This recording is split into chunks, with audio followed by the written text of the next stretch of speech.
Hello and welcome to the Caterpillar Cross Stitch YouTube channel. Today I'm going to be showing you 6 different ways you can anchor your thread when you're starting a brand new strand of floss on your cross stitch project.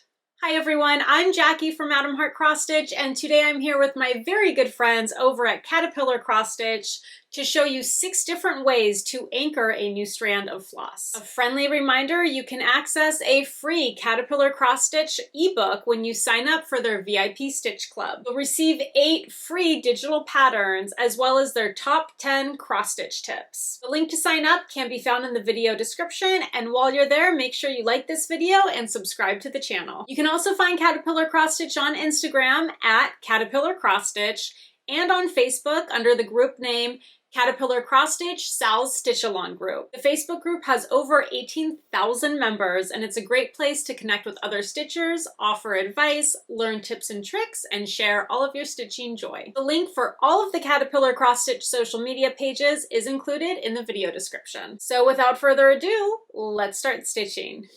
When I've shared tutorials like this in the past, one of the most common comments I get is asking, why not just tie a knot along the back? And I am a firm believer that there are no hard and fast rules when it comes to cross stitch, and the only right way to do it is the way that makes you happiest. But there are some general best practices, and typically it's not recommended to have a lot of knots running along the back of your work. For me, the biggest reason is really practicality. All of the tutorials I'm going to be showing you today, I'm going to be working on 14 count Aida, and this is a really common cross stitch fabric to use. And you'll see that throughout the weave of the fabric, the holes are actually pretty large. So you probably need to double or even triple knot the end of your thread to ensure that that knot just won't pull straight through the fabric. And unfortunately, that's going to end up creating a lot of bulk and some unevenness on the top of your work. Another reason knots aren't generally recommended is they can actually lead to more tangles. As you have knots sticking out along the back of your work, they can actually grab and snag threads that you're working with and just create more tangles and messes. So that's why I like to avoid them, and I'm going to show you 6 alternatives when you're starting a new strand of floss and need to anchor your thread. First method I'm going to show you is called catching the tail. This is a great option when you're using a hoop or a small frame that you're holding in your hand, and it's especially great when you have no other stitches worked on your canvas yet that you can anchor your thread under. To start, I'm just going to bring my needle up through the fabric, and I'm going to pull that, leaving just a little bit of a tail along the back. And then with my finger, I'm going to pin that tail, and I want to be sure that I have it pinned in the direction that I'm going to be making my stitches. And once I place my first few stitches there, it's actually going to anchor that tail in place. So I like to just double check a few times in the beginning to make sure that I am indeed catching the tail under my stitches. And once you've caught the tail and have a few stitches in place, you don't need to check as frequently because it should be pretty well anchored even after just 2 or 3 stitches. Again, this is a really great option when you don't have any existing stitches yet on your fabric because it doesn't require you to anchor your thread under existing stitches along the back. Once I've completed my row of stitches, I check and it is very nice and anchored back there. I like to just snip any remaining tail clean and then I'm all done. This next method I'm going to show you is called a waist knot. And I know, I was just telling you that I don't recommend putting knots on your cross stitch. But as the name suggests, we're going to waist the knot in this case. You know, cut it away. This is another really great option when you don't have any stitches existing yet, but you need to anchor your thread under a few. To start, I want to tie a knot at the end of my thread, and you may need to double or triple knot it, but it doesn't need to be neat because we are going to be cutting it away once we're done. From the front of my fabric, I'm actually going to bring my needle down, and I'm doing this a few stitches over from where I plan to start my row. So now as I start this row of stitches, it's going to once again anchor that tail along the back. So this is really the same exact concept that we did in the first scenario when we caught the tail, but this time we're letting this knot do the work for us to anchor that thread instead of using our finger. So if you're ever finding it difficult to keep that tail in place with your finger, this is a really great alternative that's kind of doing the work for you. Now, if we take a look at the back with some of our stitches in place, you'll see that once again, that tail is nice and anchored under those half stitches that we have in place. And again, it only takes a few stitches to really anchor your thread in place. So as soon as I'm ready, I'll go ahead and pull that knot nice and tight from the front and then just snip that knot away and you're all good to continue stitching.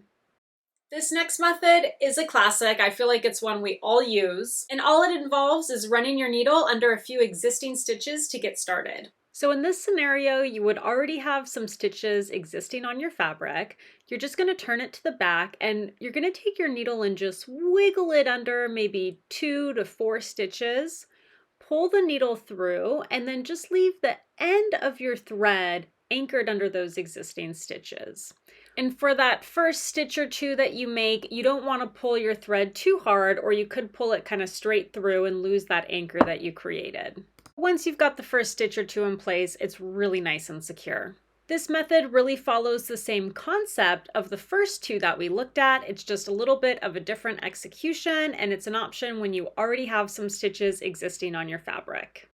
Next up is the loop start. I feel like this is a fan favorite. Everyone loves a good loop start. And I actually have 2 different variations of a loop start to show you. And this first variation is when you're specifically using an even number of strands that you can fold over. So in this case, if I'm using 2 strands of floss, I'm gonna cut my strand to be double the length I need. So I'm gonna go ahead and separate out a single strand of floss. I'm gonna take my 2 cut ends, meeting them up with each other, and on the other end, I'm gonna have a loop. I'm gonna leave this loop intact, so I'm not gonna snip it clean. And then with my cut ends, I'm gonna go ahead and thread my needle, just like normal. And now we've got our thread set up to do a standard loop start. So I've got my needle threaded with that loop on the end, and because I like to make my stitches from bottom left to top right, I'm gonna bring my needle down in that top right corner.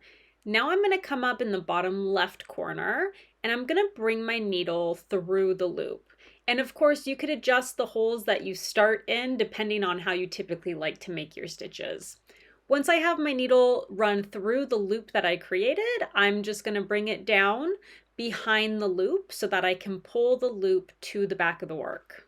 And here I'm showing you how to work a loop start from the front of your fabric, but you can absolutely work this from the back of your fabric as well. These are so nice and secure, and it's always a great option when you're using an even number of strands where you can fold it over to have that loop at the end.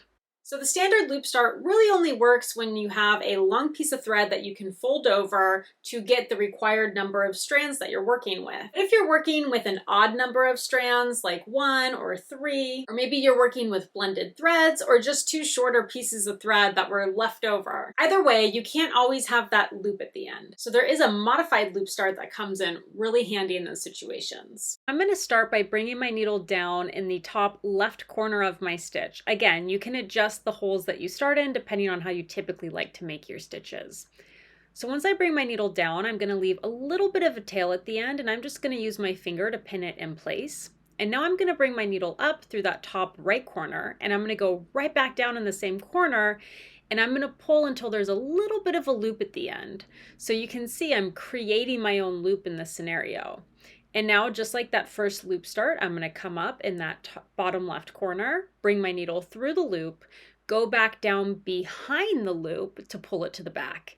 And now I'm going to give it a really good tug here. For whatever reason, these won't always catch along the back, so I do like to give it that nice big tug at the beginning to make sure that it is in fact secure. If it did happen to come loose, you could just repeat it, and it will typically take after a try or two. But in my experience, if they pass the tug test, they are in fact secure. And whenever you're ready, you can go ahead and snip that tail clean from the front, and you're good to go. Last up is a personal favorite of mine, especially when I'm working with 14 count Aida, and that is a diagonal pin stitch. Now there are a lot of variations of pin stitches. You can place them vertically, horizontally, diagonally, and they're a little different depending on if you're working with Aida or if you're stitching over 2 on an even weave or linen. So the version I'm going to show you is a diagonal pin stitch worked on Aida. So once again, I am going to work this tutorial from the front of my fabric, and I'm going to start by bringing my needle down in the center of the stitch. So I'm actually going to be piercing through the weave of the fabric here. So once I pull my needle through, I'm going to leave a little bit of a tail at the end that once again, I'm just going to keep kind of pinned back with my finger to keep it out of the way. And now again, because I start my stitches in the bottom left-hand corner, that's where I'm gonna bring my needle up from. You can always, adjust based on how you like to make your stitches. And now I'm gonna bring my needle right back down through that middle of the stitch. Now I'm gonna bring my needle up in the opposite corner. So in this case, it's gonna be that top right corner. And once again, I'm gonna bring it right back down through the center of the fabric. At this point, my thread is already nice and secured, so I can go ahead and snip that little tail out of the way.